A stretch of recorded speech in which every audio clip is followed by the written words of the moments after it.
Hello दोस्तों। तो इस शॉर्ट्स में हम देखेंगे जब डाइस की केवल एक फिगर दी गई हो, जब हमें क्वेश्चन में केवल एक फिगर दे दी हो और तब उससे कोई क्वेश्चन पूछा जाए, तो हमें सबसे पहले यह देखना होता है कि डाइस मानक है या साधारण।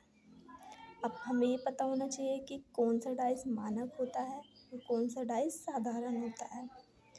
मानक मीन्स स्टैंडर्ड, साधारण मीन्स सिंपल।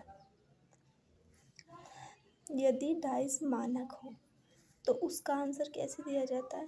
तो जिस भी नंबर का विपरीत पूछे उसे 7 में से घटाकर आंसर दिया जाता है। अब हमें मानक डाइस की पहचान भी देख लेनी है। किन्हीं भी दो पड़ोसी सतहों का योग 7 नहीं होना चाहिए। क्या? किन्हीं भी दो पड़ोसी सतहों का योग 7 नहीं होना चाहिए। जैसे ये एक मानक डाइस है, पासा है। 2 और 1 3 नहीं हुआ 7। 1 और 3 4 नहीं हुआ 7। 3 और 2 5 नहीं हुआ 7। इसकी एक खासियत होती है आंसर देने में। इसका आंसर देना बहुत ईजी है, बस एक बार पता लगा लो कि ये मानक पासा है। उसके बाद तो जिस भी नंबर का विपरीत पूछे उसे 7 में से घटाकर आंसर दे देंगे। जैसे 2 के अपोजिट क्या होगा? 5, क्योंकि 7 में से 2 घटाया तो 5 आएगा। 3 के अपोजिट 4 आएगा, क्योंकि 7 में से 3 घटाया तो 4 आएगा।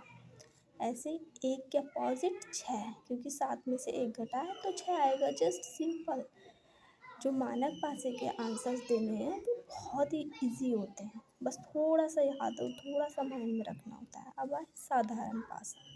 साधारण पासा सबसे पहले हमें देखना है साधारण पासे की पहचान क्या है। यही अगर मानक पासा नहीं है तो वो साधारण पासा ही होगा। इसकी एक और पहचान है, किन्हीं दो पड़ोसी सतहों का योग 7 हो जाना चाहिए। उसमें 7 नहीं होना चाहिए और इसमें 7 हो जाना चाहिए। जैसे 4 और 3 7, किसी भी दो सतहों का, ठीक है, हो गया 7। देखो इसमें अब 3 के विपरीत अगर पूछे तो 2 भी हो सकता है, 1 भी हो सकता है, 5 भी हो सकता है। 4 के पूछे तो 2 भी, 1 भी, मतलब जो ये शो हो रही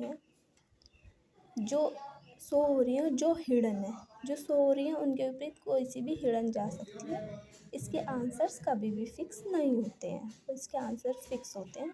बस इसका यही कंसेप्ट है। Thank you.